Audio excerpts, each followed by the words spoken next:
Sprint kicks are heavy bag work until orange belt. Again, might be different from what you remember, but that's what we're going to do.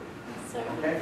So we have a lot. We can do almost everything with the mitts. Okay? Almost everything we can do on the bag, we can use the mitts for. So use them. You got lots of them. Techniques with takedowns until orange belt. Obviously, if they can't do a back fall, they can't do a takedown, right? So it's pretty important that if you don't have a front fall or back fall, your takedowns are going to be a little limited. Okay, so make sure that you're not teaching that far. There's plenty of other stuff to work on. Okay, and sparring. Okay, I don't think that should be a question mark. No sparring. Okay, we have a 2-kick drill, which is no contact. Okay, at a higher level, you can play that, but in the beginning, no contact, especially with the white belts. Now, one other thing we want to talk about, which I'll let Faye talk about, is pairing people up. Okay.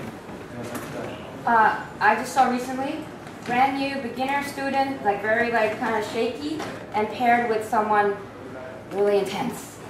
But not in a way that was good, right? Scary. Like, I mean, this person is challenging for me to work with. And focus mitt flew out of the person's hand. Okay, put it back. And again. And then again, 3 times. When that's happening, you have to, as an instructor, have total control of your class. If you're not watching, and if I'm pairing like a 250-pound guy with a, 100-pound woman, there's something wrong, okay? Because if I'm this brand new beginner and I see this, I mean, that's what it feels like. A lot of people have forgotten what it feels like to be a white belt. So you need to put yourself in that position, right? You always put the small girls with the really friendly, probably female instructors, right? So, and understand that, you have to pair people up smartly. Otherwise it can turn bad. So that goes with pairing up. So you all have to be the master chef in this format. Okay, you're balancing time, you're balancing people, you're balancing techniques and all the exercises, plus everything you want to cram in, plus your own training. Okay, there's a lot of juggling that goes on, and a lot of master chefing to make a perfect tasting meal. And you can only do that by practicing and improving. But constantly challenge yourself. Did I pair these people up correctly?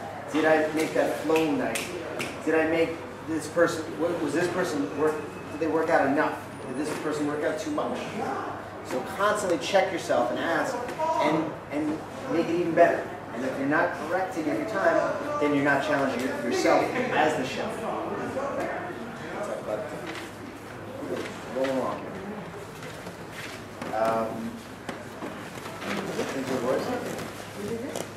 Yeah, go ahead. You want to say that? I think.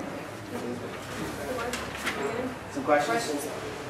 Yes, absolutely. We're going to have time for some questions because I know there have to be questions. I have questions. Right?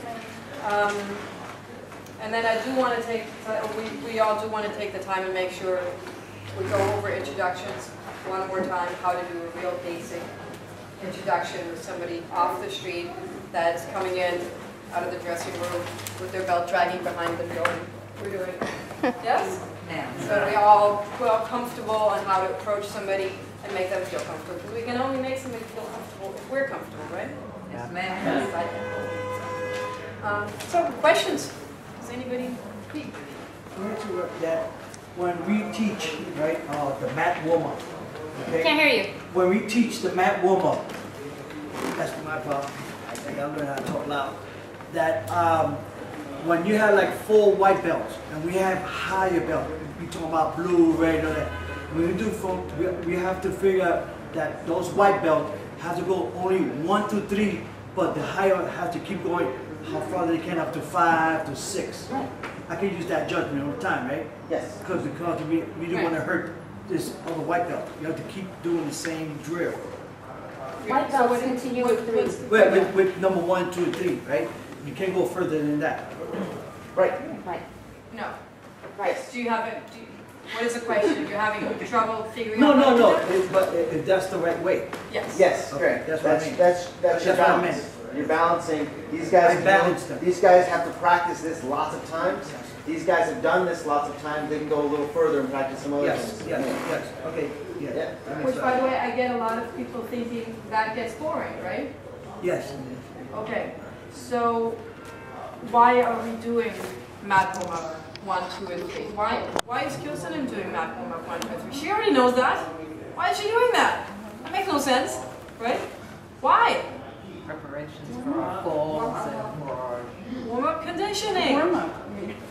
I decided maybe I took a couple of falls. I'm like, oh, that didn't feel good. Guess what? I'm not conditioned. I haven't fallen in, right, 15 months. Felix, right? I wasn't there. But No, but but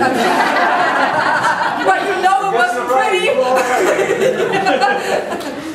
You know me. oh, after something like that, you really have to take time, especially with you. So for everybody, right, we have to make sure we continue conditioning. And if you have a way of explaining that to people, then they start feeling, oh, it's not like I'm left over here with the rest of the class doing cool stuff. I'm still here, I'm not coming back, right? No, you gotta explain to them, right? They still gotta strengthen the core, they still gotta, right? They still gotta learn how to make this a little smoother than I just did, right? They have to keep it up. So that's a good question. Speak up. What about white belts like leaving the mat or wanting to leave the mat mid-class if it's their first class? Water or bathroom? I think in the old days we're like, no.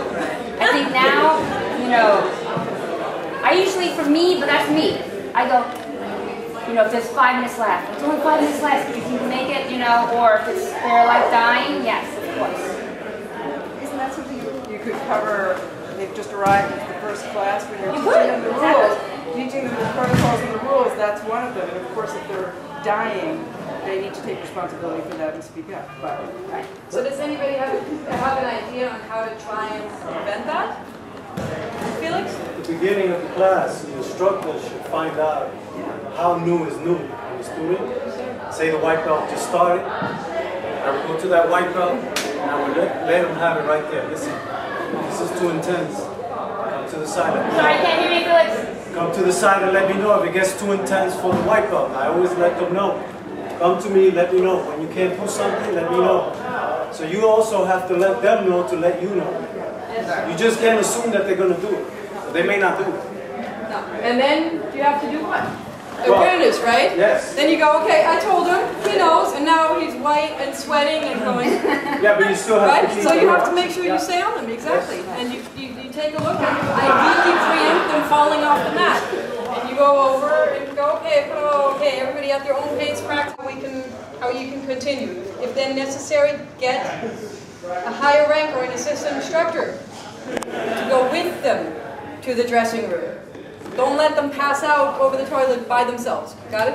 Yeah. Because that's close to having happened a couple times, right? And don't run after them into the dressing room and listen to them being done with whatever it is they're doing, and have people over there, you know, practicing takedowns on the mat by themselves without you. That's your class, your responsibility. So you have to make sure, even if you just have 3 people on the mat, one of them needs to go. Make sure if this is a person that is in a shape where they have to step off the mat, then they need assistance. Yes? I have turned my back for 1 second, and I was like thinking, this is not a good combination, right? I turned my back 1 second, kicked the person into the mirror, broke the mirror. Not here, 598. So you have to be aware all the time of what's going on. Okay. Also, let me add one more thing. Introductions. If you're on your game and you've gotten to your class 15 minutes, 20 minutes ahead of time, and you notice there's a new white belt or someone who's maybe come over from the other school and doesn't know the way these things work over here, they're just starting. Introduce yourself, tell them you're the instructor, make sure they know all this stuff. Make sure they know some of the basics that you can do then. This way you don't have to cover it later. Make sure they know where everything is. And if they have a problem, and if it's their first time, or they're getting used to the school, look to you as a source of help. And just look up and say, you know, so that they feel comfortable. Because they really should feel comfortable and not in real trouble if they raise their hand to go to the bathroom. If they have to go to the bathroom, what's going to happen?